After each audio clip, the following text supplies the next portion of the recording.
I am tremendously angry right now. This is one of those real life Ashitaka, all the tentacles flowing outside of my back moments. This school has gone out of their way to make life as miserable as possible every step of the way. So why wouldn't they do it at the very last second? Well, I'm gonna hope that talking about Godzilla cheers me up.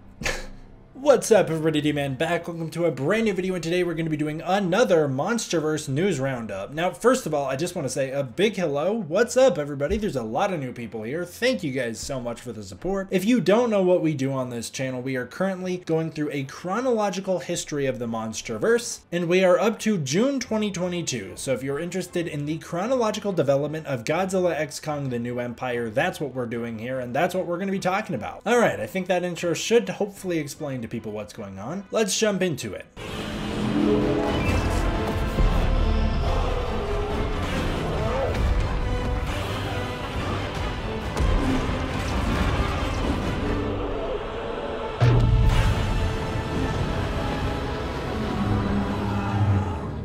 Starting out again, I want to bring back the art segments. So we're going to start out with a picture done by Mikio0001 on Twitter. This is his Kong aircraft carrier jump, of course, of the iconic moment when Kong leaps away from the atomic breath, and it's very cute. I love it. It's very adorable, very goofy. I'm a big fan. Also, Legendary Comics shared some fan art for the MonsterVerse. This comes to us from Tom Dot's art. First of all, this is his Operation Monarch fan art and some Godzilla vs. Kong fan art. I've definitely featured his art on the channel before, and it's always wonderful. I particularly love his Operation Monarch picture. I think it's just incredible. I really love the way that Kong's gripping Godzilla here, and I love how big and powerful he makes these monsters look. I like the exaggerated proportions, and on the next one, I really love the use of the neon colors and the buildings in the background, and how I can basically recognize this shot from Godzilla vs. Kong by the buildings alone. He did a great job with that, and then you've got Godzilla up here doing the big old stomp that he does in that movie, and it's good stuff. Next up, Playmates King Ghidorah 2019 was spotted in stores alongside Kong 2017, which was Playmates Ferocious Kong. Again, I think their Ghidorah looks fantastic. Actually, seeing the in-hand pictures, I can see it looks even better than I thought. There's a lot of great detailing here with the scales, and I think they've done a wonderful job capturing the essence of the 2019 Ghidorah. Unfortunately, I was not able to track that one down myself, but maybe in the future I will be able to find it. And of course, Ferocious Kong I have reviewed on the channel before, so if you want to hear my thoughts, you can go check out that video. Next up is one that I am so sad I missed. I hope someday I can somehow come across him for an affordable price. I'm just so broke at the moment, but oh my god, SH Monsters really did it. They released a variant Kong 2021 for Godzilla vs. Kong. This is SHMA's Kong 2021 SDCC exclusive victory version, and it's incredible. I love it. I think it looks so good. Of course, this is Kong featuring a bunch of little scratches and scars all throughout his body, which is nice. It's nice that they added those onto his face and all throughout his arms and his chest, and I see it everywhere. He's also got the new Godzilla scratch pattern that, of course, Godzilla put on his chest. I'm interested to see if they carry that through to the next movie. I don't think it actually looks as cool as the original 3 scars running down the chest, but it's neat to know Godzilla put that there. He also looks nice and mean. The new context makes his faces look even more angry. He also comes with a Mechagodzilla head that he can lift up into the air and hold in victory, which is an incredible accessory. That is fantastic stuff. Shout out to whoever thought of that idea. It's very similar to when they gave the Muto head to the 2014 Godzilla variant, but that's good stuff. And then he comes with a supercharged, super-powered axe, and it looks awesome. Additionally, he comes with 3 heaves. Great stuff. I also love the new bendy stands they have for the heaves. That looks fantastic. And these heaves look great too. I'm wondering if the heaves can have their jets rotate or not. I'm not sure. Here you see a picture of the Kong with all of the accessories. We also have pictures which come from Toho Kingdom showing the box of this guy and what he looks like in the packaging, as well as what the Mechagodzilla head looks like outside, and the big Godzilla supercharged, what that looks like outside too. And then we have some instructions as well. Blah.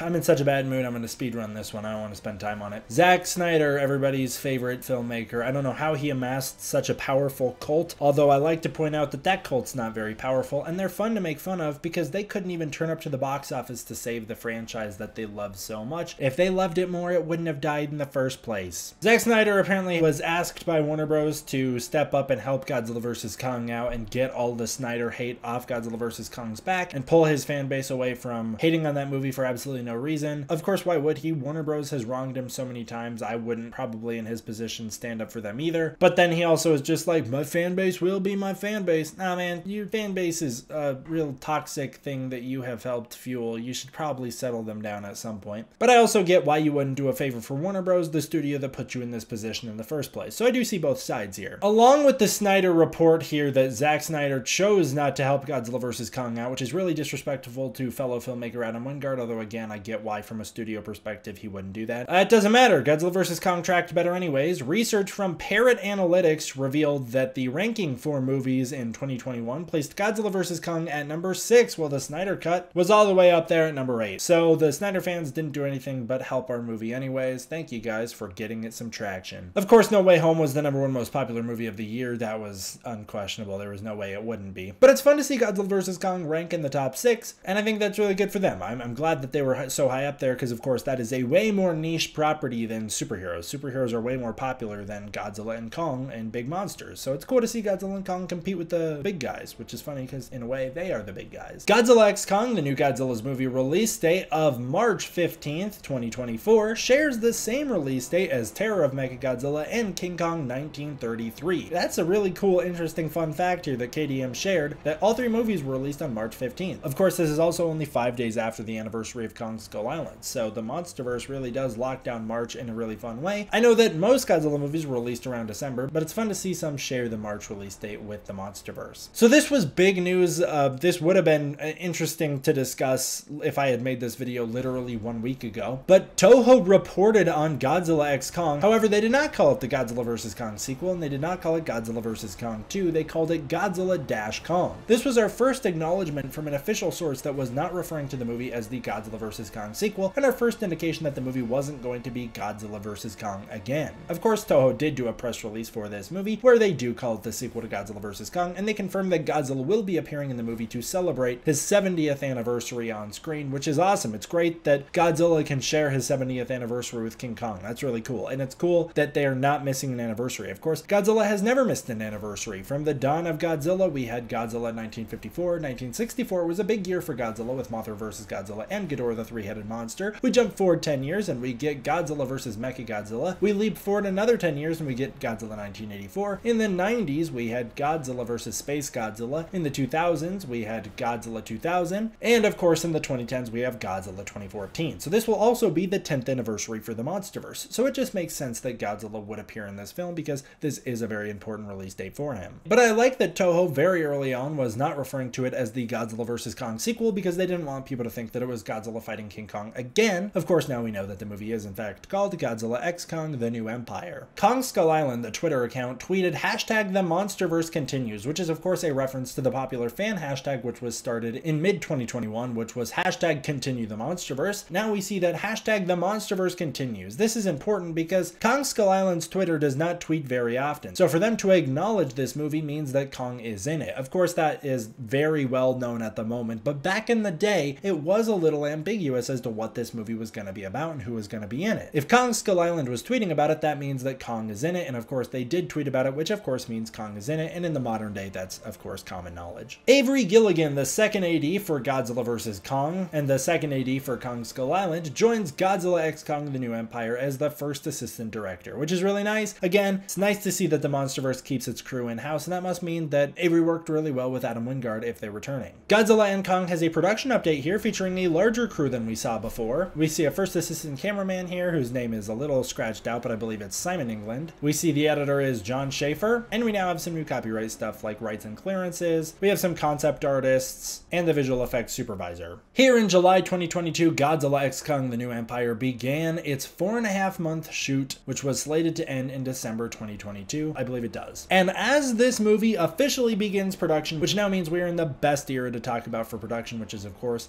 where set photos take place. That'll be the next video. We will end it off here with KDM's tease of the very first official slate for Godzilla X Kong. The original slate reveals a slate called Origins, which has a new, more angular, powerful font, of course being done by Adam Wingard with Ben Sirison on the camera. It's really cool to see this custom slate. I love the pink and purple and blue going on with it. Of course, we have talked about in recent videos, the purple field kind of represents the symbiosis between Kong and Godzilla. The blue, of course, being a little more Godzilla, but also now we know that Hollow Earth energy must play a part in this movie, or the new villain at least has glowing blue eyes, so blue may be important there too. And then purple is the color of royalty, which makes sense given that this movie is called The New Empire. But overall, this is a really sleek slate, and I like it a lot. I think it looks really cool. And of course, the working title for this movie is confirmed as Origins. For a long time, the movie was referred to as Godzilla and Kong Origins by the fans because we didn't know what to call it. We'll talk about why it was called Godzilla and Kong in a couple weeks, but for now it was just known as Origins. Of course, Origins is not just there just to be there. Sometimes this stuff is relevant. Godzilla 2014's working title, which I don't really remember how to pronounce, but it was named after the submarine that awoke Godzilla in 1954, which was the first nuclear submarine. That's in real life too. Titan was the name for Kong Skull Island, which I don't really know why it was, but maybe it's because in Godzilla King of the Monsters they were of course referred to as Titans. Godzilla King of the Monsters was called Fathom, which I believe was a reference to the fact that we were under the ocean, where Monarch was located under the ocean, and I think that was the whole reference. Godzilla vs. Kong was of course incredibly on the nose, being called Apex, and of course in the movie we have Apex as a primary organization, and the whole movie is about who is going to be the Apex, and Origins is not just there just to be there. Origins of course refers to the fact that this movie will be diving in depth into the origins of the Hollow Earth. As we've discussed in previous videos, based on interviews from Adam Wingard, we can expect to see development of the Axes by the Kongs, the original Kong society that operated in the Hollow Earth with the temple that Kong had, and what was going on in the Titan War between the Godzillas and Kongs in ancient past. Given the fact that the working title for this movie was Origins, expect that to play a very large part in the movie, and expect to see some flashbacks to that ancient war itself. I think we could see a lot of Godzillas fighting a lot of Kongs at least some of the time in this movie, given that we will probably see flashbacks and we will certainly see cave paintings depicting that. I also think that there's the possibility that we will explore the origins through the Iwi and their legends, as I believe the Iwi are not dead but instead living within the Hollow Earth. And we know this new monster is going to be a new creepy creature from a forgotten past, and we're definitely going to be diving into his origins and motivations as well. Alright, that'll do it for this one, guys. Sorry I'm so cranky in this one. I was just, a bombshell was just dropped on me that I'm going to have to deal with, and I'm not excited about it, and so I'm very upset. But hopefully by the time this video goes out, it's all squared away. I'll leave it on that nice ominous note. Okay, thank you guys all for watching. I really appreciate it. If you want to support the channel, please consider checking out the Patreon linked down below. It really does go a long way towards making sure I can keep making videos like this for you guys. And if you join the Patreon, you can get early access to content, access to the Discord community, and more. Thank you all for watching. I hope you enjoyed. I will see you guys next time for the next one.